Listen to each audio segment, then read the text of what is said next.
Nakaless yung sec na yun.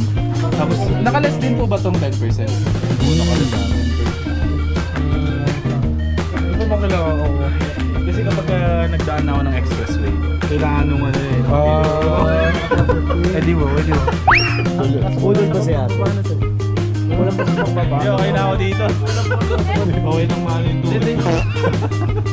Hey guys, what's up, Sean D? Nagbabalik yun ni Coach Mason Sean. Welcome back sa akin channel. Sa mga di pa nakasubscribe sa channel ko, subscribe na! For today's video, pupunta tayo sa isang gear shop. Actually, may una muna akong pupuntahan, pero i-check ko lang muna kung gaano kamahal dun kasi balita ko, napakamahal talaga dun sa lugar na yun. Pero yun, i-check ko muna. Tignan natin kung ano yung makikita natin dun. So, bibili ako ngayon ng mga safety gears.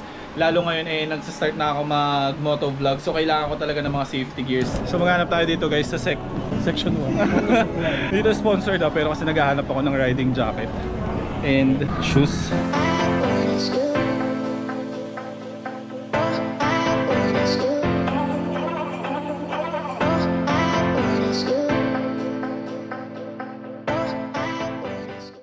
So ganito guys, may less pa po ngayon sa lahat po ng item.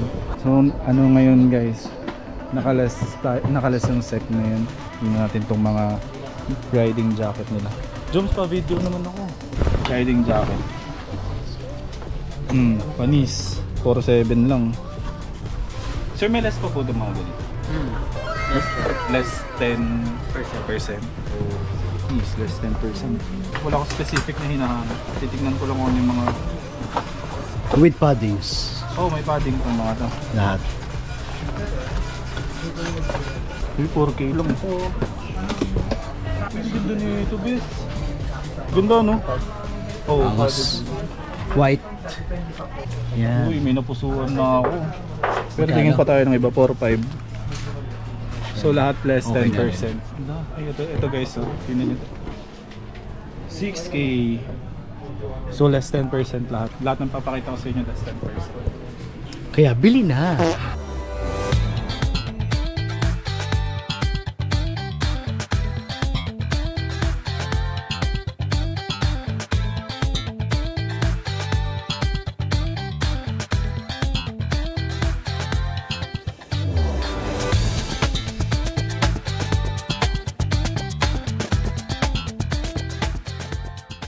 So guys, mga belt bag 800 pesos. Ay, 500 lang pala. Sobrang mura dito sa SICK. Tapos, nakaless din po ba tong 10%? Oo, nakaless din 10%. Sa block po yung mga carbon. Magkano yung mga carbon nito? Sa set po, 9.5 to 30. Bili ka, sir? Bili ka na, sir. Wait lang, di ako makahinga, sir. Ano ba bang kailangan ako? Kasi kapag nagdaan na ako ng expressway, kailangan nung ano eh. Edi mo. So may binibenta po yun. Ang ganda na ito guys. Try mo. Ang mura ng mga... Ewan ko kung mura ba to? Tail 6,000. Mura ba yung mga... Bakit? Kaya na. Nakakita ka na ba ng presyo nito? Oh. Nasa 8,000 to 6,000. The same lang. So guys, yung mga modular nila na helmet. Pwede pong... nasa ano lang, 3.6 na yung isang. Tapos naka-less 10 pa sila guys. Ano na rin to? Ano ba yun yung dual visor? Meron din sila dito mga set na carbon. Grabe ang gaan! Oh, nasa mga 15k yung mga ganito nila. Pero hindi sila mga yung mga carbon nila hindi naka-sale. Yung mga ganito lang na helmet. Size 58. Ano po yung sa ano yun? 4XL? 58. 4XL. Feeling ko kasi masyadong malaki sa atin.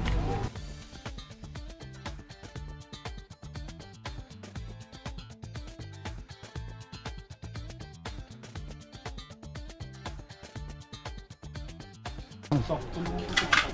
Malaki pa nga.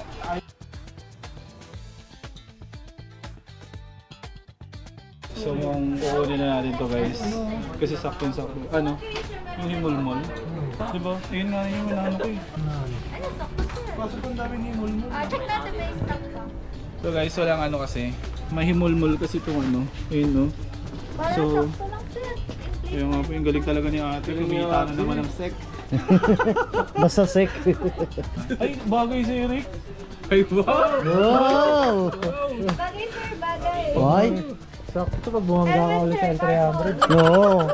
Gusto Budol pa si ate. Walang pa pang baba. Yo, okay na ako dito.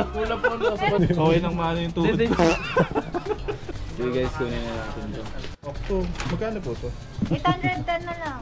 Ay, sorry to, hindi ko siya sa akin. May Excel yan siya. Wala pang bilis ah. Wala kang kawala. Wow, yeah. Oo ba? Magkano to? Magkano to ate? 900 plus 10. Oh, may natin. Ito. 3960 na lang. Ay, wait. So guys, lagi niyong isipin na kahit napakamahal ng mga ganito. Sir, ganito Isipin, ba wait sir? lang po ate. Ano ba?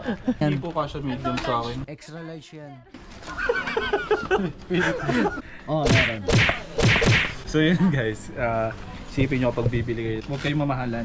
Kaya nga, mas mamahalan kayo kapag na-aksidente kayo tapos mas mahal na magiging hospital bills. At least ito, hindi naman ibig sabihin nito masasave na kayo for life.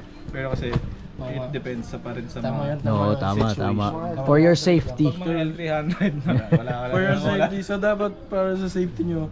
Dahil dyan, di natin ito kukunin. So kukunin na natin to guys. And ito. Ito ate yung bag. Kaya ako kinuha to guys, black and red kasi may minamanifest tayong motor. Pero sasabihin ko lang sa inyo soon kung ano yun. Kapag naghanap kayo ng mga gears na mahal. Actually galing kami kanina sa sa isang gear shop. Napakamahal po. Dapat yun yung ko yun dati yung i-vlog ko kaso wala. Ang mahal kasi kaya umalis na lang kami. Pero yun, kung naghanap kayo ng mga gears na mura. Pumunta kayo dito guys sa SEC dito sa may North Caloocan kami. Ay, SM North. EDSA. So yan, pumunta kayo dito. Nakalas sila ngayon. Thank you pala kay ate kasi dahil sa kanya nabudol kami. So 5-1 yung total ko guys. So naging nalas na and ito yung naging total. 4,635 for item yung discount. So yan, i-fit ko na siya ulit sa bahay. So tapos na tayo dito guys sa SEC. Wala, nabudol kami ng sec. Magkano yung sec sa atin? Hindi si sec ang nakabudol sa atin. Si ate. So mag-end na lang ako mamaya sa bahay guys. And ayun nga inuulit ko, kung gusto nyong makamura sa mga safety gears nyo, pumunta kayo dito sa SEC. Sobrang laki ng discount guys kung naabutan nyo man to. So kung sino yung mga nakabili sa SEC ng mga panahon to, comment down below. Balik ako sa inyo maya maya. Let's go!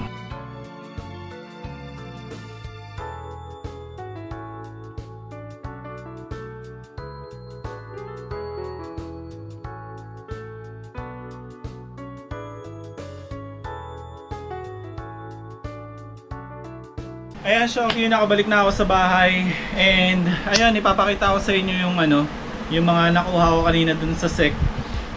By the way, buti na lang talaga nirekomenda to ni Rick, yung kasama ko kanina. Inirekomenda niya, sabi niya kasi mura daw yung mga bilihin dun. Kasi kung hindi talaga kami pumunta dun, papalagan ko na talaga yung yung nandoon sa may una naming pinuntahan na gear shop. So yan, ipapakita ko lang sa inyo guys. Unang-una, syempre bumili ako ng bag. Meron naman ako belt bag pero kasi hindi siya for riding. Kaya gusto ko sana yung for riding. And meron din akong belt. Ay, meron din akong yung ano tawag dito, leg bag. Pero kasi gusto ko naman matry ito. Yung ganoon kasi ang angas kasi niya tingnan kapag pag nakakita ko ng mga nakaganon na nagmo-motor. So yan. Ang presyo nito is 500 pero less pa rin siya ng 10%. Di ba napakamura, napakasulit ng tapos ang ganda pa ng nito. Ang ganda pa ng quality nito. And syempre yung pinaka mahalaga sa lahat ng nabili natin ngayon ay itong jacket, riding jacket. Ayan, and kung itatanong nyo kung bakit red, hindi ko lang alam kung reflectorize kaya itong Pili ko yung lines lang. Sana reflectorize din itong red. Kung magtatanong kayo kung bakit black red yung nakuha ko, kasi itinerno ko talaga siya sa kukunin kong motor. So yan, hindi ko muna sasabihin sa inyo kung pero may minamanifest kasi ako ngayong motor. Papakita ko na lang sa inyo soon kapag nakuha ko na siya. Malapit na. So yan, ganda rin ang nito, ang ganda ng quality. Lalo dito sa loob. Wala kasi siyang chest pad, pero kung meron kayong mga extra spare or kung ano man, ayan, meron siyang lalagyanan ng chest pad. Hindi ko lang alam kung bakit hindi pa nila nilagyan ng ano, ng chest pad. Mas okay sana kung nilagyan na nila. So yun, ito lang yung mga nabili ko. And ito, soon isusunod ko naman yung riding shoes. Kasi importante din yun. Anyway, ayun lang ang video natin for today. And sana nakakuha kayo ng mga idea about sa mga presyo dun sa SEC. Sabi naman nila every month nag-ano sila, nag-discount. So yun, doon na lang tatapusin ng aking video. Thank you Shonky for watching. Sana nakakuha kayo ng mga information dito. And sana magano din kayo, subscribe din kayo at soon lumaki din yung community natin. And then, that's it for today's video. Don't forget to like, comment, and subscribe. Hit the post notification bell para maging updated kayo sa mga future vlogs ko. That's it, Shonky. God bless and goodbye!